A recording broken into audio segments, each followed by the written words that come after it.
Hey guys, Colbert here. Welcome back to another Raid Shadow Legends video. We are on the test server today showcasing the Dragon Dungeon, the new version of the Dragon Dungeon. It is very similar to the old one, but the hard mode version has a lot more power. The boss can apply an increased attack on itself. I'll be showcasing two different teams, an endgame team and a more free-to-play team. I will not say it's completely free-to-play since champions such as Renegade are used, which are obviously used there for the reset. We've got the Seer, which is the usual one for clearing the waves, but this is just day one, okay, of the hard mode dungeons.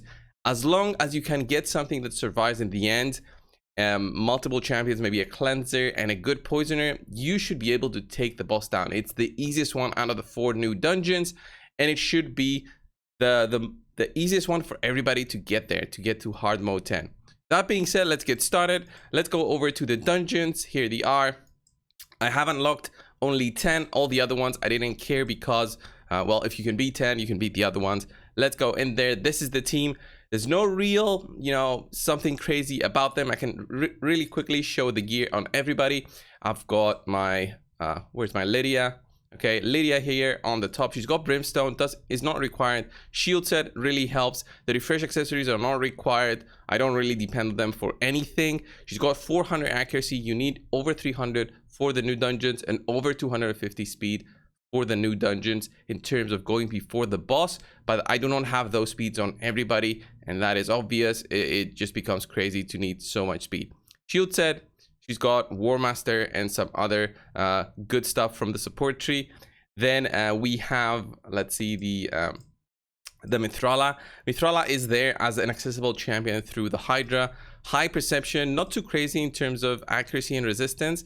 I still get poisons on me applied by the boss. It's very weird on how this happens.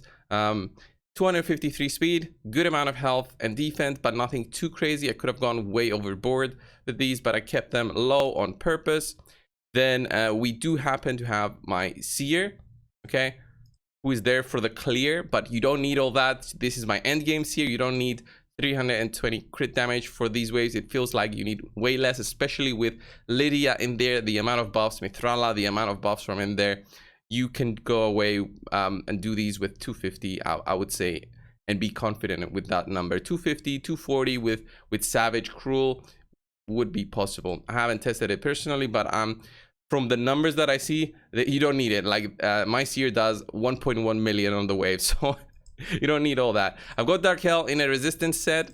I'm not happy with the amount of resistance, 380. I still get poisons on me. I think you need 450 for hard mode 10. I'm still testing on these, so I don't have the exact numbers. I cannot data mine these, but 250 speed, so he goes before the boss.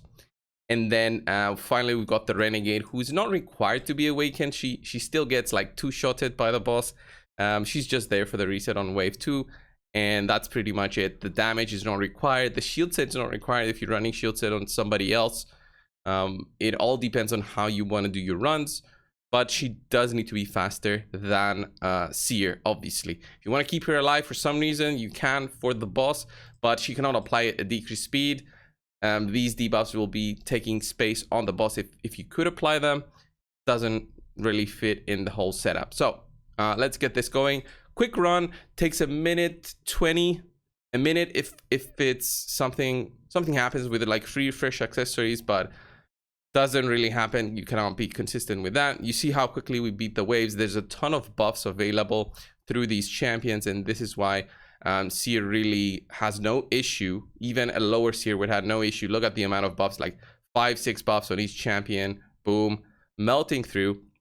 This is where it becomes crucial. You see poison sensitivity first by Lydia. I had it locked out through custom AI, so she applies poison sensitivity plus the block buffs. This is very important for the boss. Boss applies increased attack on himself. Then we've got poisons from Mithrala, poisons from Kale. We already do about 10% of the boss's health, and that is how the fight starts. You see already I'm getting poisons on Dark Hell. I really need to boost his attack way higher, and then we start hitting on the boss and hopefully take him down. Okay, the idea is to have a lot of poisons as before to beat down on the boss. Decreased attack is really crucial as well in terms of the amount of damage you receive, and then as you go through, you'll be beating down on the boss. And a minute 20 is what I'm seeing right now. Then, oh, this is gonna hurt a lot when he hits us now. Oof. Okay. And then Brimstone takes him out. Brimstone, again, is not required, but the boss cannot cleanse it, so it's nice if you have it. I was lucky enough to get a 3-star Lydia. Brimstone, if you can get it on Mithrala, would be nice as well to take that debuff slot and do a lot of damage, because the boss takes a lot of turns. The poisons are the real MVP as it was before on the normal version, so nothing too special with that. So let's have a look at the end game team. Very similar in terms of what you do. I have double reset champions, and I'm using Acrisia in there as well, and Yumiko. Yumiko is very special here because she will apply a hex at the start of the run on round 3, and this will allow for all the boss's debuffs to go on the boss, and it's very funny and cool. And I get double reset from Previous Chimera. Yumiko helps Seer, helps Acrisia go crazy. This is why it's a 40-second run. Let's get this started. If you're end game already, you know how this works in terms of all the speed requirements. You go in there, defense down, weaken. You have some champions do their damage. Similar to before, Seer clears the waves. You get a complete reset here. Defense down, weakened by Lydia. There we go. And this is where the fun part starts. We apply the hex first, block buffs, poison sensitivity, and look at the boss now. Boom, look at all those poisons. The bad thing is I don't have a spot for defense down there on the top, which really reduces my damage dealt by Seer and Acrisia. Kind of sucks, but you know, as debuffs go out, you have a little bit more space. The boss hits very hard now because we don't have a decrease attack, but Acrisia is a tanky DPS, and we clear it at about 40 seconds. Okay, and we get a 6-star, but this is the test server. I don't care. I don't care. We can do another run if you want to, but I'll just go and showcase the gear of my 3 different champions here. My Acrisia first, 2-star awakening, nothing too special. She is my Hydra champion. 60,000 health, 256 speed, 255 crit damage. Very strong, but not the best Acrisia in the world, right? So still a lot of room for improvement. Plus, once you get the new Great Hole bonuses, she'll be even better with more ignore defense, more crit damage, more speed even. Okay. Then we have a look at my Yumiko. My Yumiko is built fast, not extremely fast. Okay. 310 speed with 640 accuracy, more for PvP stuff compared to anything else.